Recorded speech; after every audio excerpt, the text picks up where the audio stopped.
retired ICE and HSI special agent. He's the author of the book Agent Under Fire. His partner, Jamie Zapata, was killed by a drug cartel.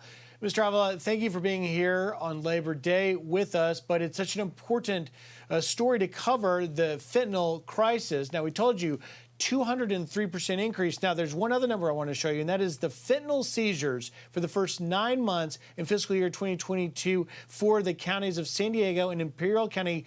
That's a 203%. The next one shows us in San Diego area, San Diego and Imperial County, you see that 5,091 pounds out of a total nationwide 8,425 was in this area, 60%. What are we going to do to get this fentanyl crisis under control? Griff, it is out of control. And let me tell you, in my experience, these seizures are great, by the way, but I worked 20 years on the border, on both sides of the border, including in Mexico, as you mentioned. And when we see the increase in seizures of this type, it's not a good thing. That means that we are getting swamped with fentanyl, methamphetamine, heroin that is continuing to pour into this country. The seizures are good, like I mentioned, but that means that it's coming in through every porous part of our open border down the southern border. Victor, the consequences, deadly consequences of this fentanyl crisis. On Friday on this show, we had the parents of a daughter who died because of it. I want to play for you a little bit of what Robert and Carletha Gilliam had to say. Listen. I don't think the government at any level has done enough.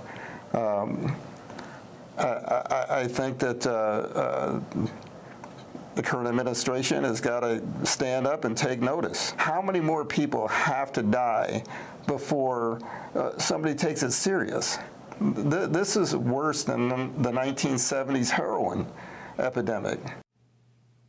Victor, my question to you is, it's ultimately the cartels that are to blame for this. Is enough being done to stop it? There's definitely not enough being done to stop it, and I'll put it to you both ways. One, we have to hold Mexico accountable. They're attached to us. They're our neighbors. We must go in there with a different strategy to hold them accountable for what they're not doing in their country. And of course, the United States and this administration is doing absolutely nothing to stop the flow of these killer poisonings, is what I call them, because we're over 107,000. 65% of those poisonings are fentanyl poisonings. I myself have spoken to parents that have lost their loved ones, their young children, teenage children, college-age children, to this fentanyl poison. These are not drug addicts. These are individuals that are experimenting with a drug that have no idea that what they're taking is a counterfeit pill laced with fentanyl. 1 out of every 4 pills in this country, according to the Drug Enforcement Administration, is a counterfeit pill.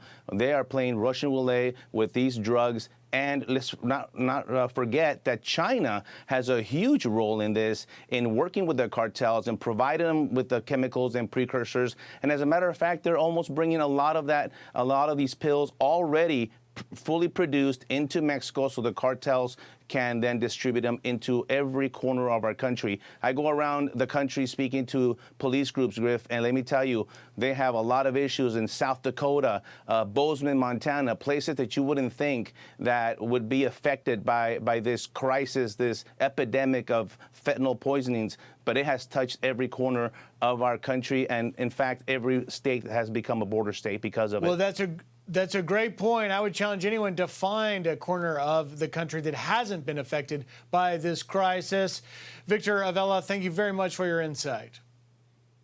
Thank you, Julie.